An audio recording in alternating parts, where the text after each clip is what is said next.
Perché magistralement sur les hauteurs du parc de Bécon à Courbevoie, le pavillon des Indes rayonne de nouveau grâce à ses dômes dorés qui diffusent un halo lumineux visible depuis la capitale. Inscrit à l'inventaire supplémentaire des monuments historiques, il a retrouvé aujourd'hui, après environ 2 années de travaux, sa splendeur d'antan. Voici l'histoire de sa renaissance. Paris, 1878, exposition universelle.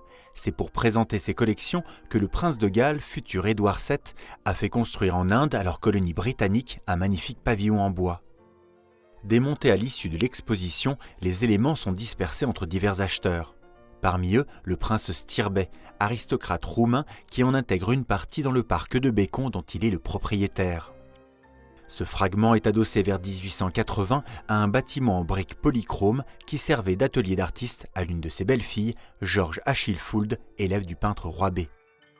La seconde belle-fille du prince Stirbet, Consuelo, a elle aussi bénéficié d'un atelier d'artiste prestigieux dans un autre bâtiment de l'exposition universelle de 1878, également installé dans le parc de Bécon, le pavillon Suède-Norvège, qui abrite aujourd'hui le musée Roy-B-Fould. Le pavillon des Indes devient la propriété de la ville de Courbevoie en 1951, en même temps que le parc de Bécon.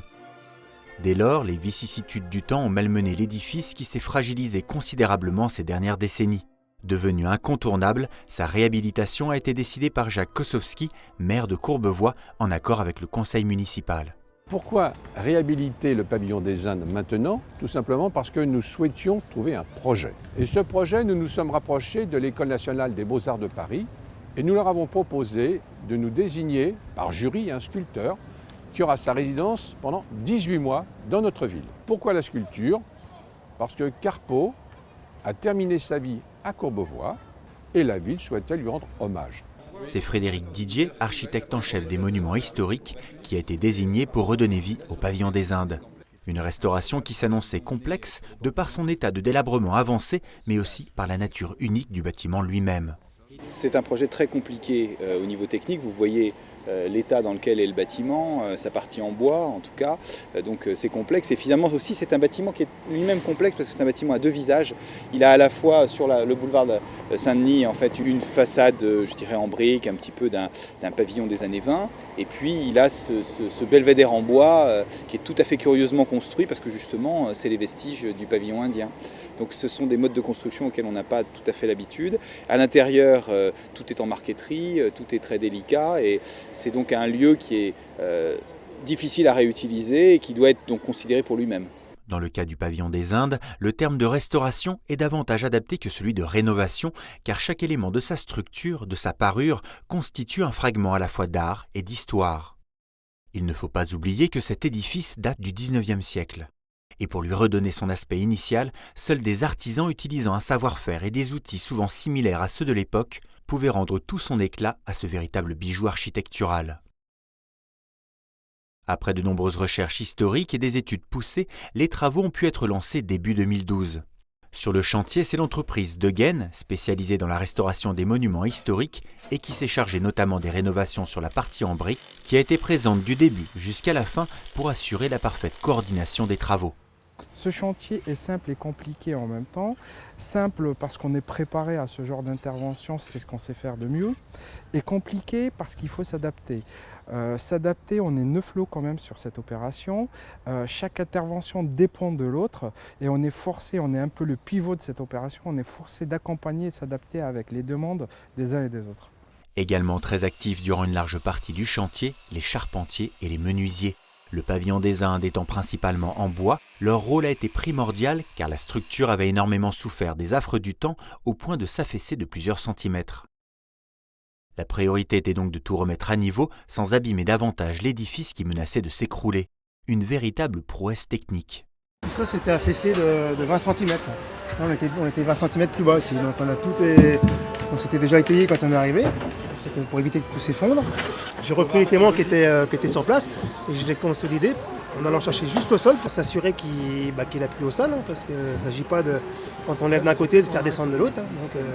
Donc là, on est revenu quasiment de niveau. On a remonté 10 cm là et 20 cm ici. Cette intervention délicate et essentielle assurée, charpentiers et menuisiers ont pu s'atteler à leur travail de restauration avec un seul dessein en tête, sauvegarder le maximum d'éléments d'origine.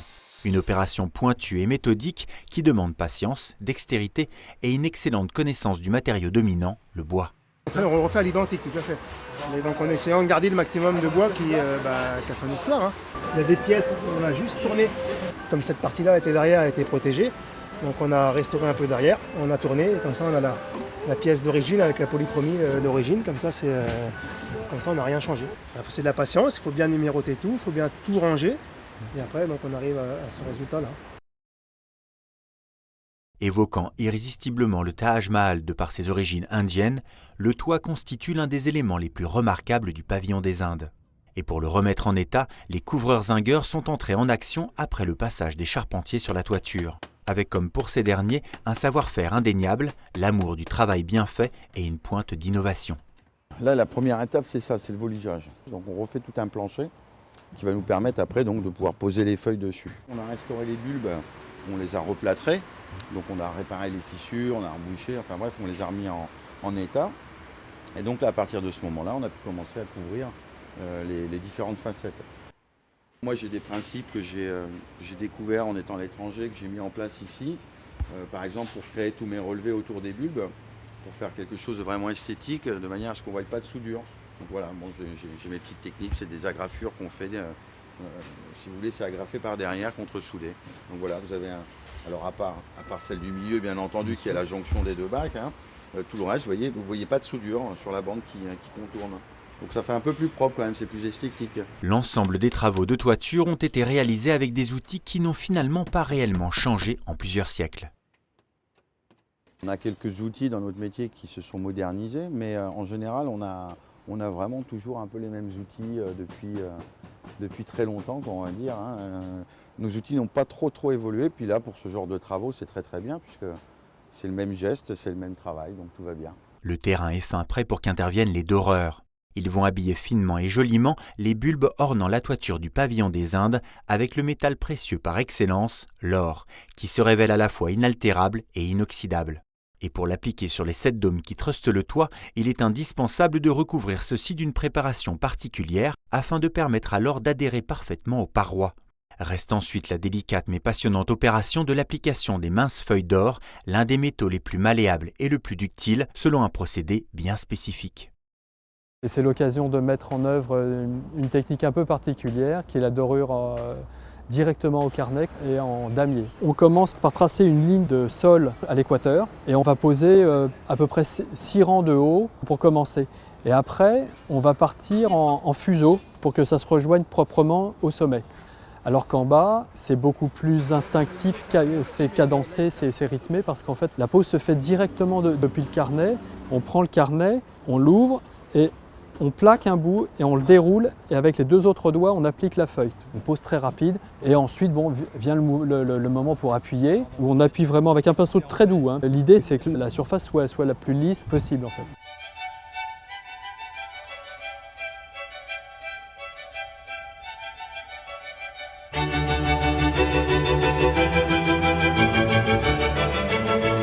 Autre métier qui demande habileté, patience et expérience, c'est celui du peintre. C'est lui qui va redonner ses teintes d'origine à l'édifice. Un travail de recherche approfondi sur le bois qui compose le pavillon a permis de dégager une formule quasi identique à celle qui recouvrait le bâtiment en 1878. Une peinture à base d'huile de lin pour l'intérieur, à laquelle on ajoute de l'huile de noix pour une protection accrue des parties extérieures. Le reste est une question d'outils et de coups de main. Nous, on travaille essentiellement à la main. On travaille beaucoup au spalter, à la brosse. Parce qu'on travaille justement, on nourrit le bois, on vient au cœur du bois, ça permet de laisser le temps à la peinture de pénétrer le bois et puis on travaille beaucoup au geste, c'est-à-dire qu'on va suivre le bois, on va suivre les veinages et ça va redessiner aussi la structure du bâtiment. Et on reste sur ces techniques-là, sur des techniques qui sont plutôt anciennes et éprouvées.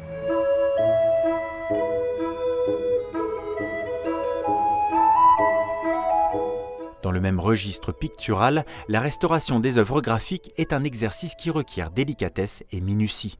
Exemple avec une toile qui se trouve sur l'un des plafonds du premier étage du pavillon. Celle-ci, très détériorée, a dû être déposée et restaurée en atelier. Ultime étape indispensable après sa réinstallation au sein du pavillon, les travaux de retouche.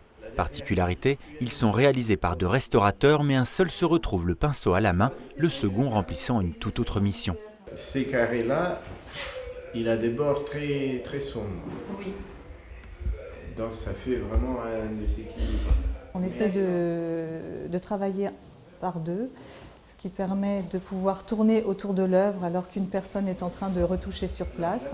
Donc là, moi, j'étais perchée sur l'échafaudage pour pouvoir faire les retouches ponctuelles qu'on m'indiquait du bas. Et essayer de patiner la feuille neuve qui serait sinon beaucoup trop brillante par rapport à l'ancienne. C'est extrêmement subtil au niveau de l'ajout et on y va progressivement.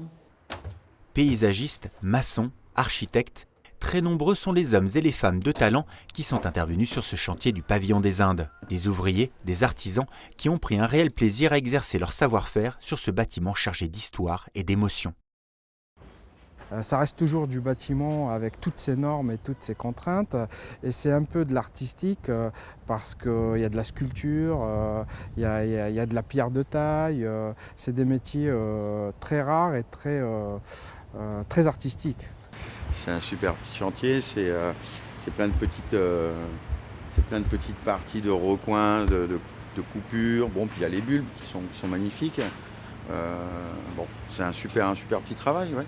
C'est valorisant, c'est du bénéfice. Ouais. Moi, j'ai vraiment pris plaisir à faire ça dans ce sens-là aussi. Ouais. En dehors de ce que ce bâtiment représente aussi, parce que se dire que c'est un bâtiment qui était à l'exposition universelle, avec tous les savoir-faire de l'époque, enfin, c'est enrichissant sur plein de domaines, quoi.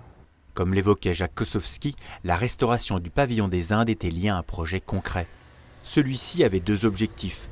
Valoriser et sauver ce patrimoine unique pour le rouvrir sur la ville, mais également le faire revivre en y intégrant un sculpteur en résidence. Ainsi, le pavillon des Indes a retrouvé sa vocation d'origine. Ce projet a vu le jour grâce au partenariat signé avec l'École nationale supérieure des beaux-arts de Paris, qui permet, par voie de concours aux jeunes sculpteurs diplômés, d'entrer en résidence pour 18 mois au pavillon des Indes. Ça correspond d'une certaine manière à ce qu'un artiste peut faire dans une ville aujourd'hui. Je crois que c'est un lieu absolument parfait pour une résidence de ce type.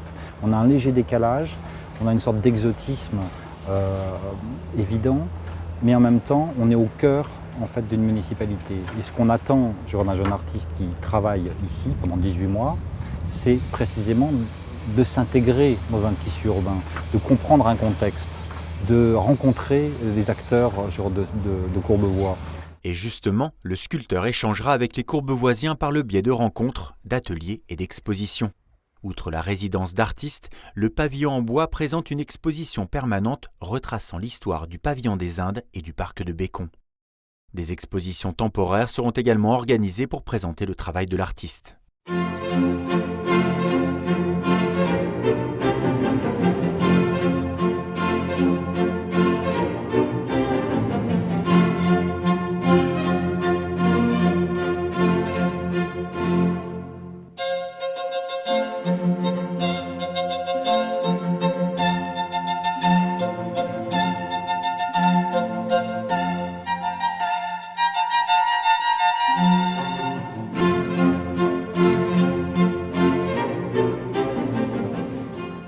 Le pavillon des Indes, aujourd'hui complètement et magnifiquement restauré, peut à présent de nouveau raconter son histoire et par là même celle de Courbevoie.